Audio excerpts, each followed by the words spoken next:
बुकिंगचा जो पॅटर्न आपण आणला आणि बुकिंग करून आपण जवळजवळ सगळे शेतकरी इथं आलेला आहोत. तर आज आपण मार्केटमध्ये पाहतो की उघड्यावरती आज माल विकला गेलेला आहे आणि उघड्यावरती माल विकले गेल्याच्या नंतर तो पावसात भिजला तर त्याचे रेट डाऊन होणार आहे. तर आता तुम्ही सगळे बुकिंग करून आला होता, बुकिंग करून आला होता. तर ह्या बुकिंगमुळं आज आपण जे चित्र पाहतोय की तुम्ही एकदम अचानक आवक वाढली की ती मार्केट ढासळायला कारण होतं. तुम्ही परवा दिवशी ह्याला गेला, नाशिकच्या दुकानात गेला पहिल्यांदा आणि दुसऱ्या दिवशी पण आवक जास्त आणि पहिल्या दिवशीची आवक जास्त आणि त्याच्या अगोदरचा दिवस एकदम कडाडलेला होता म्हणून बऱ्याचशा गाड्या तिकडे गेल्या. तर आज तुम्ही नाशिक पण पाहिलं, पुणे पण पाहिलं. शेवट तेजीमध्ये तुमच्या माझ्या हातामध्ये नाही, पण जी हातात आहे की आपण आता आवक कंट्रोल केली पाहिजे त्या बुकिंगचा. तर नेमका बुकिंगचा तुम्हाला दोन्ही दुकानात काय बेनिफिट मिळावा? म्हणजे जी रश होती शेतकऱ्यांची एकाच जागेवरती न विचारता मार्केटला, तर त्याच्यामुळे जर बुकिंग करून आलं तर तेवढाच माल येतो आणि विक्री चांगल्या पद्धतीने होते. तो फरक आहे. बुकिंग केल्यानंतर लिमिटेड माल आल्याच्या नंतर व्यापारी पण घ्यायला चढावड लागते, व्यापाऱ्यांमध्ये थोडा फायदा होतो. हा फरक झाला. आता तुम्ही नाशिकच्या दुकानात जाऊन आला, आपल्या पुण्याच्या दुकानात आला, पण पुण्यामध्ये आपण गेल्या मंदीमध्ये सुद्धा म्हणजे जास्त माल नव्हता त्याच वेळेस ही पद्धत आणायची असा हा पॅटर्न ठरला होता. कारण ज्यावेळेस 8 जुलैच्या अगोदर माल कमीच होते पण पाऊस उघडल्यानंतर माल जास्त येतील हे मला ठाऊक होतं. म्हणून आपण तो पॅटर्न आणत की आपल्याला सवय लावली आणि आज प्रत्येकाच्या तोंडात आला किंवा बुकिंग करूनच माल घेऊन गेला पाहिजे. जसं प्रत्येकाच्या तोंडात आलं की विरळून माल गेला पाहिजे. म्हणजे पूर्वी आपण ऊसाचा फड जसं तोडत होतो तशी छटणी करत होते, एकदम माल मोकळा करून टाकत होतो. पण आज कमीत कमी महिना दीड महिना तुम्ही बाग चालवताय. आता तुम्ही पहिला राऊंड घेऊन आला, आता दुसरा राऊंड किती दिवसात काढणार? 10 दिवसात. 10 दिवसात फळाची साईज परत होईल. दुसरा राऊंड, तिसरा राऊंड, हे 3 राऊंड आपण जर काढले तर शेतकऱ्यांचं तिथं उत्पन्न वाढतंय, टनेजमध्ये वाढ होते आणि मेन म्हणजे विरळणं आणि बुकिंग करणं हे 2 पॅटर्न जर प्रत्येकाने म्हणजे शेतकऱ्यांनी विरळणं महत्वाचं आहे आणि आडत्यानं बुकिंग करून माल घेणं महत्वाचं आहे. हे यातनं मला एकंदरीत आजच्या पॅटर्नमध्ये जाणवलं. आज पाहिलं आपण की माल मार्केट बोलावल्यामुळं खालून आपल्याला 5 ते 10% वाढ झाली. जी गोटीमध्ये ज्याची 60 रुपये गेली ती साधारणतः 27-28 रुपये जात होती किंवा ज्याची 55 गेली ती 40-45 जात होती. 8-10-12 रुपयाचा आज फरक झाला. मिडियम माल सुद्धा आपल्या आज रेट वाढली. ठोकळा जास्त असल्यामुळं ठोकळ्याचं जरा थोडंसं प्रमाण हे मार्केटला ऑल महाराष्ट्रात जास्त आहे. तुमच्या बागेत बी ठोकळा जास्त आहे तरी तुमचा आज 120 रुपयापर्यंत गेला. पण परवा दिवशी हेच ठोकळे 100 रुपयावरती होते. म्हणजे तिथेही सुद्धा वाढ झाली. पण जी वाढ आपल्या डोक्यात आहे की 150 जाईल, 250 जाईल, 200 जाईल, ही एका दिवसात जाऊ शकत नाही. अशी परिस्थिती आता हळूहळू तिजीकडे आपण प्रयाण करतोय. तर आज असा एखादा तुम्ही नवीन कोण शेतकरी आलेला आहे का? नवीन मार्केट तुम्हीच नवीन आलेला आहे. पण आता तुम्ही अनेक मार्केट पाहिली असतील म्हणजे आपली दोन्ही मार्केट पाहिली तर ह्याच्यात एखादा पॉईंट असा चुकतोय का की तिथं शेतकरी सुधारणा केली पाहिजे? नाही सध्या तरी नाही. सध्या आहे सगळं इन कॅमेरा आहे त्याच्यामुळे शेतकऱ्यांना काय असं माल चोरी वगैरे तसे प्रकार काय होत नाही. पण इतर मार्केटला गेल्यानंतर एखादा पॉईंट चांगला होता आणि तो इथं नाहीये असा एखादा पॉईंट कम्पॅरेटिव्हली चांगलं. म्हणजे इतर मार्केटपेक्षा असं पॉईंट कुठलाही आपल्याकडे चुकीचं नाही. पण मी नेहमी काय करतो की तुम्ही सगळीकडे आलेला असता, महाराष्ट्रात 4 मार्केट पाहत असता, आपल्याला त्या मार्केटचं नाव असे तिने घेत नाही. पण त्या मार्केट एखादा पॉईंट चांगला असू शकतो जो आपल्याकडे दिसत नाही, हे मी नेहमी तपासत असतो. तसं तुम्हाला काही तर उणीव जाणवली नाही. खऱ्या अर्थानं आपण ज्या वेळेस येतो त्यावेळेस आडत्यांनी अशी शेतकऱ्यांशी चर्चा केली. म्हणजे आपण गुंगडी बैठक करतो गावामध्ये किंवा चौकात बसतो, सगळ्या दुनियेच्या खबरी आपल्याला त्या चौकात बसल्या मिळतात. तसं मला तुम्ही तपासलं तर ऑल महाराष्ट्रातून आलेल्या शेतकऱ्याकडनं मला काहीतरी उणीव तुम्हाला दिसली की ते मला सुधारणा करायची संधी प्राप्त होते. तर खऱ्या अर्थानं आज आपण जे बुकिंगची पद्धत आणली ही नक्कीच लाभदायक आहे आणि महाराष्ट्रातल्या व्यापाऱ्यांनी हे जर ठरवलं की बाबा आपल्या दुकानात कॅपॅसिटी 1000 कॅरेटची तर आपण 1000च घ्यावं, पण ते जर 2000 बाजारात असायला वेळ लागत नाही. आज आपल्या दुकानावर नाशिकमध्ये पाहिलं की आमच्या एक दिवस आवक वाढली, दुसऱ्या दिवशी पण जास्त झाली आणि बाजार थोडासा डाऊन झाला. कारण शेवट व्यापाऱ्यांची बुकिंग जेवढी आहे कारण त्याचा जेवढं शेल होतो त्या हिशोबाने माल घेत असतो.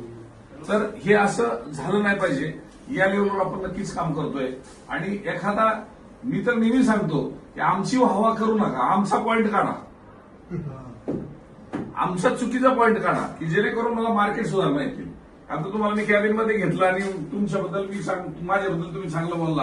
आता हे काय सगळ्यांचीच ओळख माझी डायरेक्ट नाहीये, सगळ्यांनीच फोन करून माझ्याकडे डायरेक्ट आलेला नाहीये. पण मी जरी चेहरे दररोज पाहत असेल तर माझा सगळ्यांना फोन होतो असा नाहीये. पण ज्या वेळेस आपण इथं माल घेऊन आला, हा जवळचा, हा लांबचा, हा दुजाभाव, हा आपण कधीच ठेवण्याचा प्रयत्न करत नाही. त्यामुळे विरळणं आणि जागेवरती जे आज जे तांडव चालले की बाजार पडण्याचं, हे पडायला आपण कुठेतरी कारणीभूत माझ्या सरकारचा खालीचा वाटा तयार होऊ शकतो. असं प्रत्येक आडत्यानं ही भूमिका आज बजावली. आज मी पाहिलं मार्केटमध्ये आपला माल सुरक्षित आहे आणि आजूबाजूचे जे माल पाहिजे ते पावसात भिजतायत. ही वस्तू तुम्हाला दिसली असेल.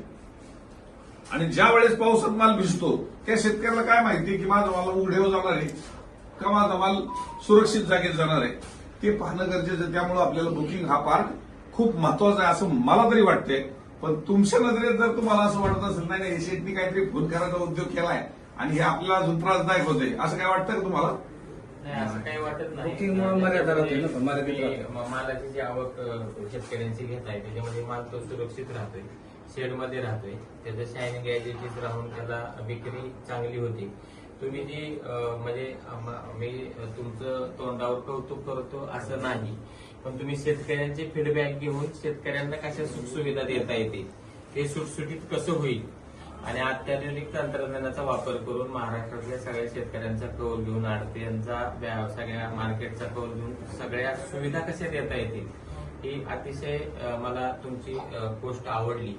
कारण शेतकऱ्यांचे प्रश्न घेऊन त्याच्यावर सोडवणूक करण्याचं काम आडते करत नाहीत असं माझ्या तरी निदर्शनास आहे. आणि त्या पद्धतीनं ट्रीटमेंट शेतकऱ्यांच्या अडीअडचणी आणि सन्मान ह्या सगळ्या गोष्टी इथं तुम्ही सांभाळताय, त्याच्याबद्दल तुमचं मी मनापासून त्या ठिकाणी कौतुक करतो. म्हणजे झोपण्यापासून वॉशरूम पर्यंत, चहा, पट्टी, इन कॅमेरा सगळ्या गोष्टी खाली करणं, तिथं काय चुकीचं काय होतंय का ह्याच्यावर लक्ष ठेवणं, हे जे तुम्ही बारकावे चेक करताय आणि त्याच्यातून काय चुका होत असतील त्या दुरुस्त करताय, त्याच्याबद्दल तुमचं मनापासून मी शेतकरी या नात्यानं मनापासून आभार मानतो. खऱ्या अर्थानं आज तुम्ही निगडे या ठिकाणी आला, पण मला एक अभिमान आहे की तुमचा एक्सपोर्टचे लेवलचे तुम्ही माल तयार करता, म्हणजे रेशोडी फ्री माल तयार करता. आणि रेशोडी फ्री माल तयार करणं आणि एक्सपोर्टला माल पाठवणं हे आळशी शेतकऱ्याचं काम नाही. म्हणजे क्षणाक्षणाला जो जागा राहतो आणि क्षणाक्षणाला त्याचा अभ्यास करून तो मार्केटिंग पर्यंत चांगला माल कसा पोहोचेल याचा ध्यास घेतो, त्यापैकी तुम्ही आहात. परंतु आज जागेवरती आज करंट असता तर कदाचित तुम्ही इथपर्यंत येण्याची सुद्धा गरज पडली नसती, व्यापाऱ्यांनी तुम्हाला चांगला रेट दिला असता. परंतु आज व्यापाऱ्याला अनेक ठिकाणी पर्याय उपलब्ध झालेले आहेत आणि जसा माल विरळून आपलं शॉर्टिंग करून रिजेक्शन करून जेवढा घेता येईल तेवढा संधीचा फायदा आता व्यापारी सोडत नाही असंही जाणवते.